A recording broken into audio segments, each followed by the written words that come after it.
Bonjour, c'est Sébastien d'Immobilier Simplement, bienvenue pour ce 5e épisode de la série Comprendre votre banquier. Dans une précédente vidéo, je vous ai parlé des différents types de prêts possibles. Le prêt à taux zéro mérite une vidéo à lui seul. Nous voyons donc aujourd'hui quels sont les critères pour être éligible au PTZ et pour quel type de projet vous pouvez y avoir droit.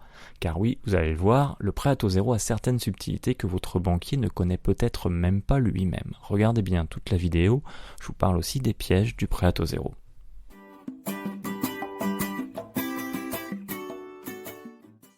Attention, avant de rentrer dans le détail, il faut savoir que les conditions du prêt à taux zéro peuvent évoluer d'une année sur l'autre. Il est donc important de vérifier les éventuelles modifications avant de concrétiser votre projet. Cette vidéo étant réalisée en 2022, nous savons déjà que les plafonds de revenus par exemple seront revus pour 2023. Je vous mets tous les liens officiels dans le commentaire sous la vidéo pour que vous puissiez vérifier par vous-même si besoin. Maintenant que cette information est donnée, commençons par quelques précisions utiles. Pour commencer, il faut savoir que le prêt à taux zéro ne peut pas être utilisé seul. Le prêt à taux zéro vient obligatoirement en complément d'au moins un autre crédit. Ces crédits peuvent être soit un prêt épargne logement, c'est-à-dire un crédit qui va être lié à votre compte épargne logement, le CEL, ou votre plan épargne logement, le PEL. Ça peut venir également en complément d'un PASS, qui est un prêt à l'accession sociale, ou un prêt conventionné. D'ailleurs, je pense que je ferai une vidéo dédiée à ces 4 formes de crédit qui sont plutôt rares, mais qui ont le mérite d'exister. Enfin, il peut venir tout simplement en complément d'un prêt immobilier classique fait par une banque. Pour prétendre au prêt à taux zéro, il faut être ce qu'on appelle primo-accédant. Contrairement à ce que ce terme laisse penser, vous n'êtes pas obligé de devenir propriétaire pour la première fois. En fait, on entend par primo-accédant toute personne n'ayant pas été propriétaire de sa résidence principale durant les 2 années précédentes la mise en place du prêt à taux zéro. Ce qui signifie que vous pouvez acheter votre résidence principale à l'aide d'un prêt à taux zéro, la revendre et en acheter une nouvelle 2 ans plus tard et pouvoir prétendre à nouveau au prêt à taux zéro. Il y a des exceptions également à cette notion de primo-accédant. Par exemple, si vous êtes en situation de handicap, d'invalidité, que vous avez subi une catastrophe naturelle ou technologique, ou encore si vous êtes nu propriétaire ou usufruitier d'un bien immobilier. Dans quel cas, vous n'êtes pas obligé de respecter le délai de 2 ans.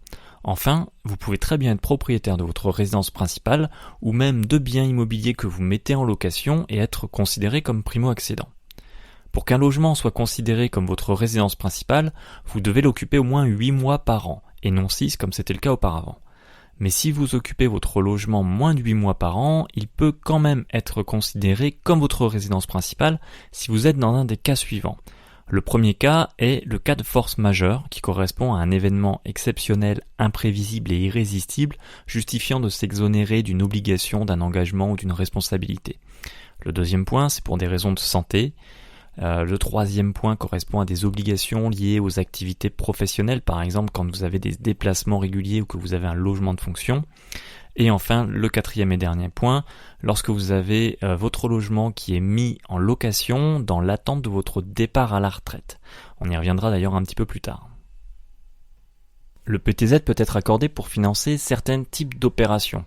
Par exemple, vous pouvez acheter un terrain et faire construire votre résidence principale, ou bien acheter un logement neuf, ou encore acheter un logement ancien et faire de très gros travaux qui rendraient votre logement comme neuf au sens de la TVA. Vous pouvez également acheter et réhabiliter un logement ancien avec des travaux d'amélioration représentant au minimum 25% du coût total de l'opération et qui permettent d'atteindre une consommation énergétique inférieure à 331 kWh par mètre carré. Vous pouvez également acheter un logement social existant. Dans ce cas, le locataire peut, sous certaines conditions, obtenir un prêt à taux zéro pour acquérir son logement ou un autre logement de son bailleur social, mais dans le même département. Vous pouvez également financer tous les travaux qui sont compris dans les opérations que nous venons de voir, y compris l'acquisition ou la construction de certaines annexes. Des annexes comme un garage, un emplacement de stationnement, jardin, loggia, balcon, véranda, cave, mais d'une superficie d'au moins 2 mètres carrés, ou des combles accessibles.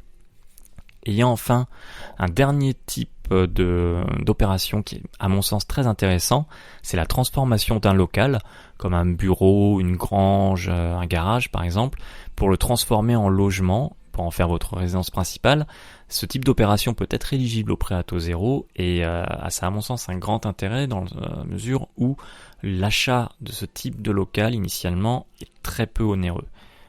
C'est vraiment une opportunité, je pense, de faire une très belle opération au moment de la revente. Pour bénéficier du prêt à taux zéro, il faut également respecter certains critères de revenus. Les revenus retenus pour le calcul du PTZ sont ceux de l'année N-2. Par exemple, pour l'année 2022, ce sont donc les revenus 2020 qui sont pris en compte pour toute demande effectuée courant 2022. La zone géographique va également avoir un impact, mais ce n'est pas tout. Vous avez également le nombre de personnes qui composent le foyer et le prix d'achat, qui sont des éléments qui sont pris en compte dans le calcul du prêt à taux zéro. Je vous résume tout ça sous forme de tableau. Je vous donne les différents plafonds. Ça sera plus clair à mon sens que si je vous détaille tout ligne par ligne. Par contre, la première chose à connaître, c'est bien de déterminer la zone géographique dans laquelle vous achetez, sachant qu'on va déterminer 4 zones principales, qui sont les zones A et A bis qui correspondent à Paris et sa banlieue, la zone B1 qui correspond aux grandes agglomérations françaises supérieures à 250 000 habitants, mais aussi à certaines villes du littoral, de la Corse ou des départements d'outre-mer. Vient ensuite la zone B2 qui correspond aux communes de 50 à 250 000 habitants et enfin la zone C qui correspond au reste du territoire. Donc voici le tableau avec les plafonds de ressources par zone géographique en fonction du nombre de personnes composant le foyer.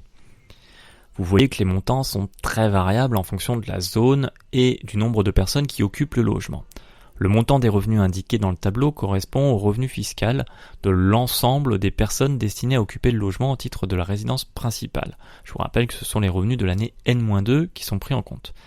Par revenu fiscal, il faut entendre revenu fiscal de référence. Vous pouvez retrouver ce montant sur votre avis d'imposition. Il correspond en fait au montant de votre revenu déclaré après abattement forfaitaire de 10% ou après déduction de vos frais réels. Le prêt à taux zéro vous permet de financer au maximum 40% du coût total de l'opération, y compris travaux et frais d'agence, dans la limite des plafonds de la zone géographique dans laquelle vous achetez et du nombre de personnes qui va occuper le logement. Cette limite est fixée à 10% pour l'acquisition d'un logement social existant. Attention, le montant du prêt à taux zéro ne peut pas être supérieur au montant du ou des autres crédits qui viennent en complément. Je vous mets également un tableau qui récapitule les quotités applicables au coût de l'opération en fonction de la nature de l'opération, donc logement neuf ou ancien avec travaux, et de la zone géographique. Vous voyez que le PTZ peut représenter 40% du coût de l'opération pour un logement neuf en zone A à B1, par exemple, mais seulement 20% en zone B2 et C.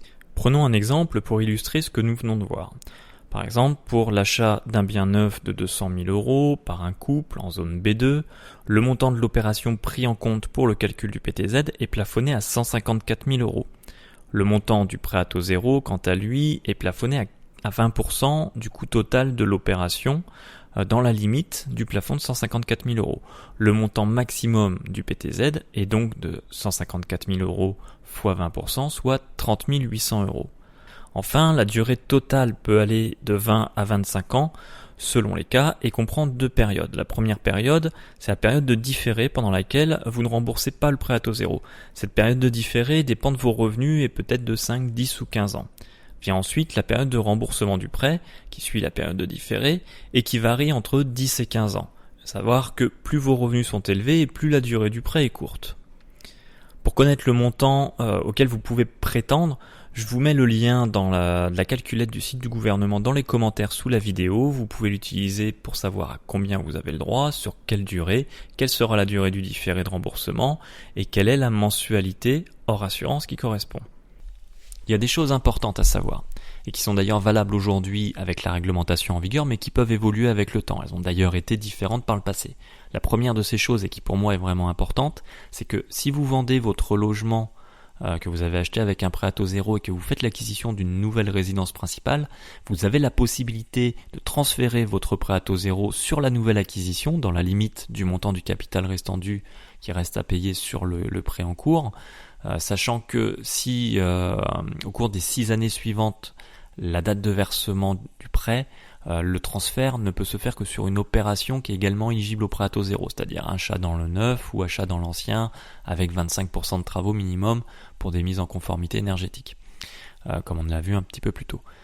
Par contre, il faut savoir aussi que l'établissement prêteur peut très bien s'opposer au transfert de ce prêt s'il estime que il y a des effets négatifs sur le niveau de garantie dont il dispose, ce qui, à mon sens, est vraiment une notion qui est très subjective.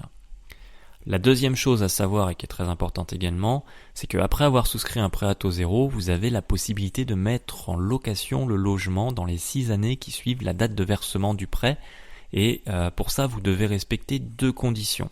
La première des 2 conditions, c'est d'être dans une situation particulière. Alors une situation particulière, c'est quoi ? Il y a 5 cas qui existent, je vais vous les lister. Le premier cas, c'est lorsque le logement deviendra votre résidence principale, lorsque vous serez à la retraite, mais il faut que vous soyez à la retraite dans un délai de moins de 6 ans. Le deuxième cas, c'est lorsque vous êtes dans le cadre d'une mobilité professionnelle et que votre nouveau trajet représente au minimum 50 km ou plus d'1h30 entre votre domicile et votre lieu de travail. Le troisième point, c'est lorsque vous divorcez ou que vous mettez fin à votre PACS. Quatrième point, c'est quand vous êtes dans une situation d'invalidité ou d'incapacité de travail et que vous avez une carte d'invalidité. Et enfin, cinquième et dernier point, c'est lorsque vous êtes au chômage depuis plus d'1 an.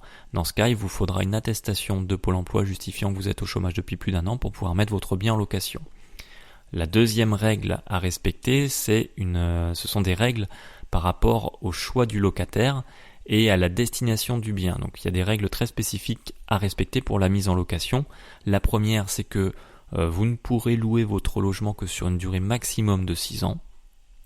Le deuxième point, c'est que votre logement doit servir de résidence principale à votre locataire, donc pas de résidence secondaire, pas de logement de fonction non plus, pas de location de meublés de tourisme, c'est-à-dire de location saisonnière.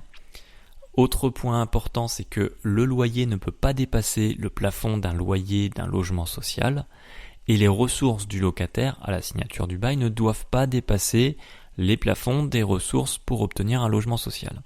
Attention, dans le cadre de la mise en location du logement, vous êtes obligé de prévenir la banque qui vous a délivré le prêt à taux zéro. De la même manière, si vous êtes bénéficiaire d'APL, vous devez en informer la CAF. Bien évidemment, je vous remets tous les liens dans les commentaires sous la vidéo. J'espère que cette vidéo vous a apporté des précisions utiles et qu'elle vous aidera dans le cadre de l'achat de votre résidence principale. Je vous souhaite une excellente fin de journée et je vous dis à très bientôt pour une nouvelle vidéo.